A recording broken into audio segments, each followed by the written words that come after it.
My name is Mike Gray. Welcome back to Winterthur. There's a video that I've been wanting to make for about 2 weeks now. I did an earlier version of this in German and been thinking that I wanted to wait a little bit longer to do an English version, but I think this evening's a pretty good time to do it. It's well, don't ask me the date. I'm really bad with numbers, but it's the evening of Ascension Sunday. And I'd like to read quite simply the text from the book of Acts that tells the story of Ascension. Just want to read about 3 verses from that story. So that would be Acts chapter 1, verses 6 through 9. So when Jesus' disciples had come together, they asked him, "Lord, will you at this time restore the kingdom to Israel?" Something that Jewish people had been promised and had been expecting for a very long period of time, by the way. Jesus said to them, "It is not for you to know the times or seasons that the Father has fixed by his own authority. But you will receive power when the Holy Spirit has come upon you. And you will be my witnesses in Jerusalem and in all Judea and Samaria and to the ends of the earth." And when he had said these things, as they were looking on, Jesus was lifted up and a cloud took him out of their sight.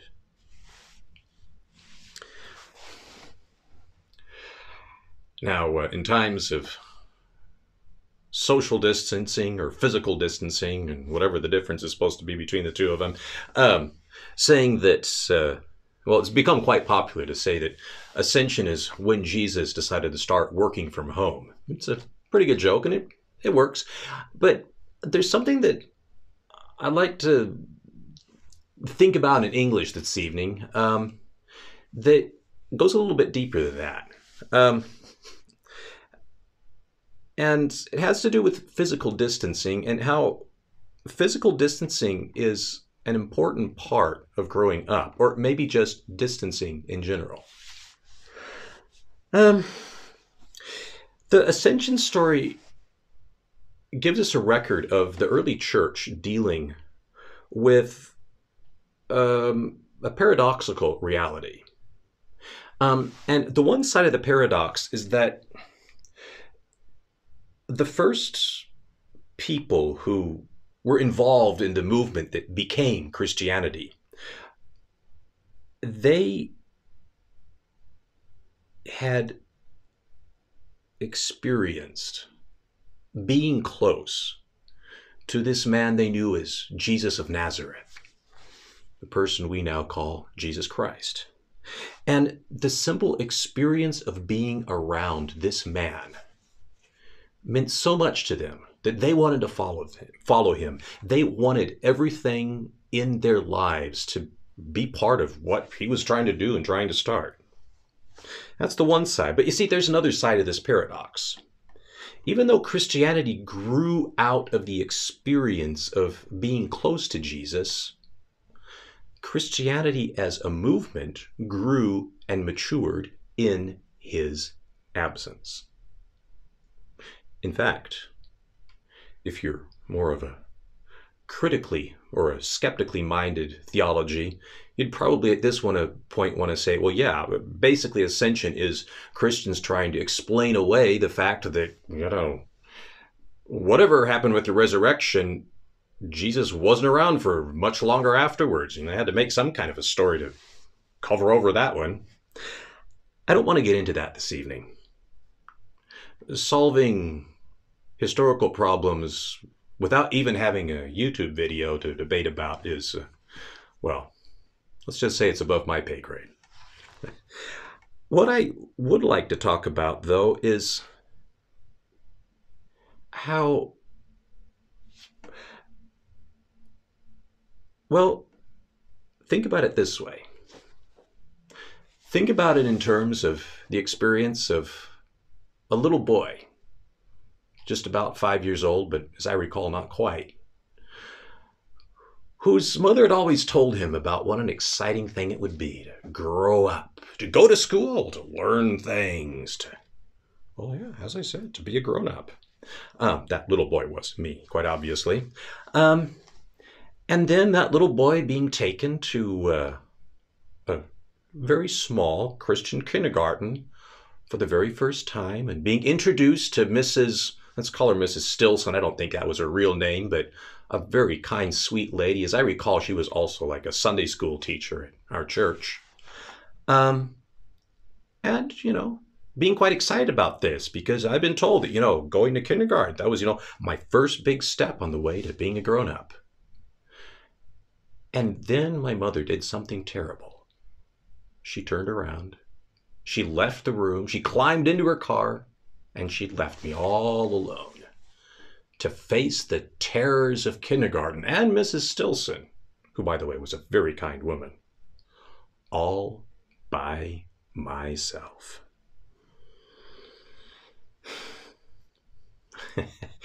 And then, some 44 years later or so, looking back and thinking, and boy, am I glad that she did, because if she hadn't, I never would have grown up.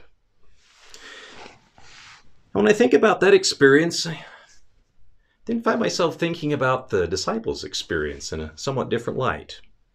At the beginning of the text, the disciples are asking Jesus, hey, look, Jesus, we've been promised a lot of really great things, like, Israel is going to turn into what it really should be, and we'll find true peace and all kinds of great stuff. And so, listen, Jesus, are you going to make it happen now? And is the good stuff going to start? And Jesus says, well, understanding how that's all supposed to happen, that's not, well, that's above your pay grade, so to speak. You don't need that information. What you need to do is to stay here and wait for me to give you the power you need to get the job done. Oh, and by the way, to get the job done on your own. And then Jesus disappears and he's gone. And they realize that they're facing a huge responsibility with nowhere near the amount of information and, resources that they thought they were going to need to be able to face such a huge task. And sometimes they were so scared of making the wrong decision that they really made the wrong decision. And sometimes they weren't nearly scared enough and they made the wrong decision because, well, they got trapped in their own hubris. All kinds of bad stuff has happened. I mean, Christianity was around for like about 2,000 years now, pretty close. And we're still making stupid mistakes. And we're still scared, unless we're not scared enough.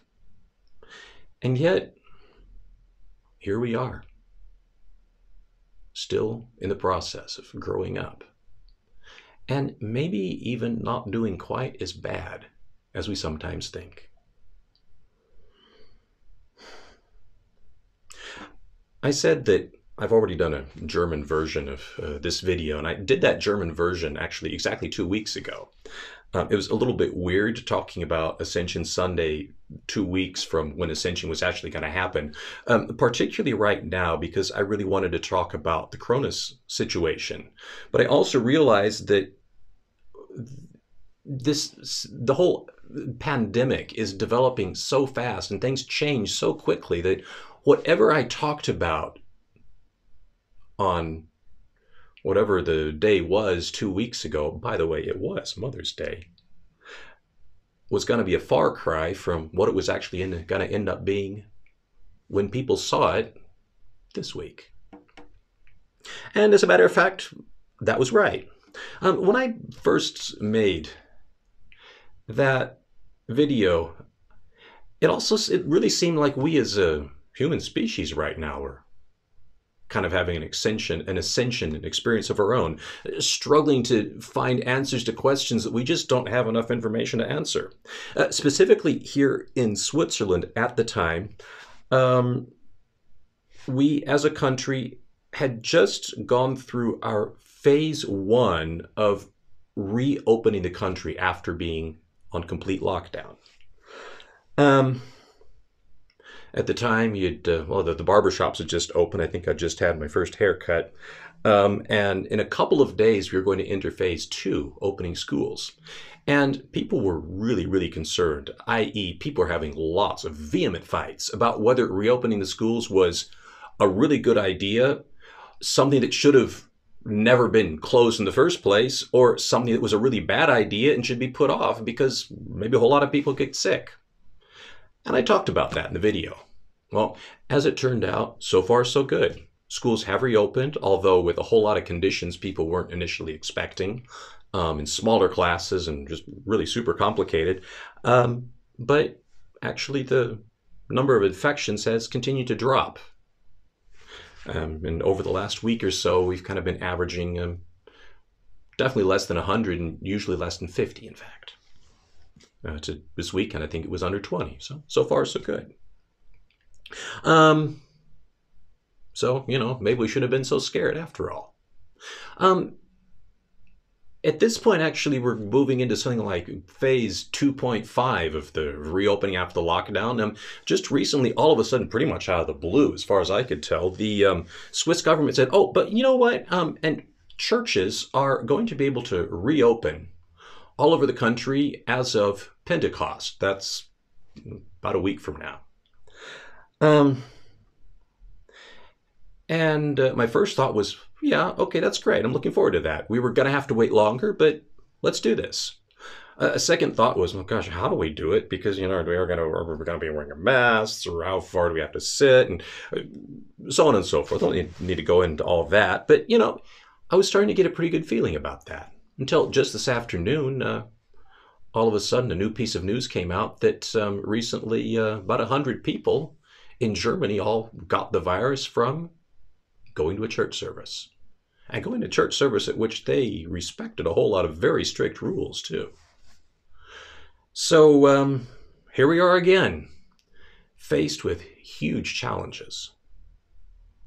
Trying to make important decisions with nowhere near the amount of certainty that we really wish we had.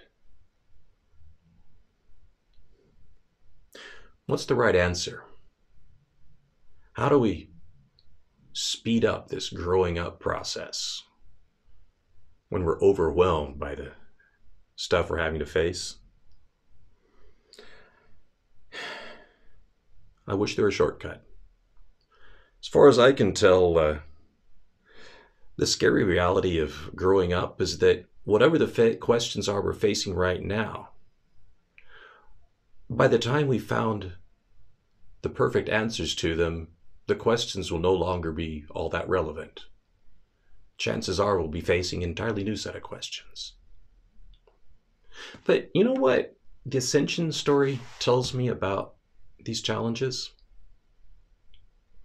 It's that God thinks we are equipped to face them. He's not under the illusion that we're not going to make mistakes, because we do. And yet, the ascension story is a story about God saying, guys, you can do this. You don't need Jesus hovering over your shoulder, watching every step you take, making sure you don't make any wrong decisions. Because you will. It's okay. But even as you make mistakes, you will grow. Even as you have fights, you will discover what it means to reconcile. Even as you get lost, you will realize what it means to be found. You can do this. Easter, the resurrection story, is a story about how we, human beings, can trust God. The ascension story, that is the story about how God trusts us. And it's a great story. And as we move into whatever kind of challenges we're facing, whether related to Corona or related to something else entirely. Just remember, God trusts us. He trusts us to keep growing up. We can do this. Canadian singer Raffi wrote a whole bunch of wonderful children's songs, and I've basically sworn off singing on these videos because I am such a terrible guitarist, and when I'm playing guitar I can't even sing right. But I noticed that there's this one Raffi song that I really love and that I'd like to sing for you guys this evening because it just fits so beautifully into our struggles with what it means to ask ourselves, can I do this? Am I really growing? Am I able to handle this? And realizing that when either our earthly parents or our Father in heaven tells us that we are growing, they're not wrong. We are. His trust is well placed. Here's the song.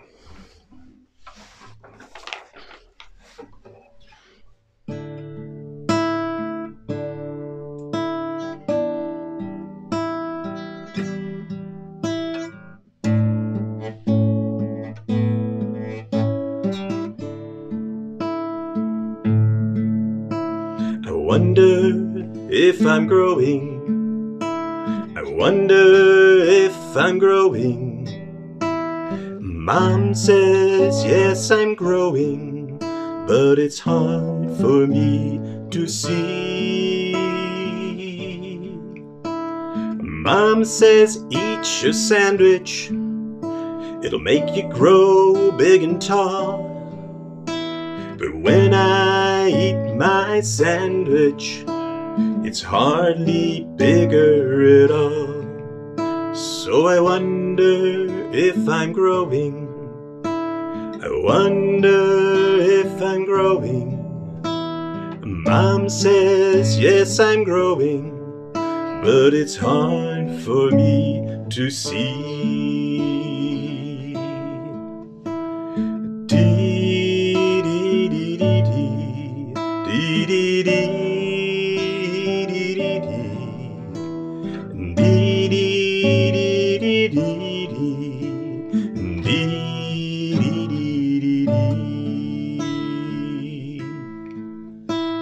Mom says wash your hands now, then you can go out and play.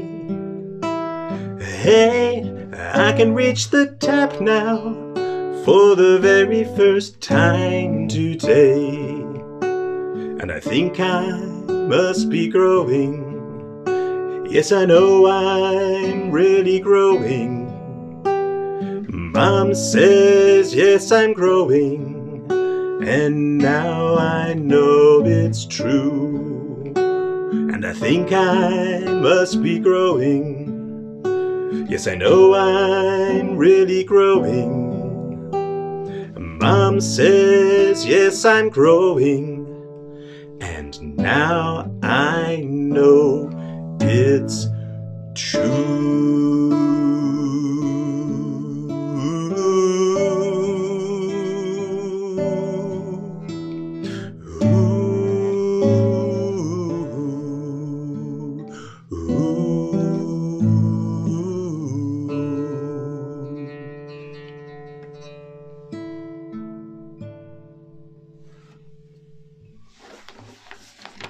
So, let's keep on growing.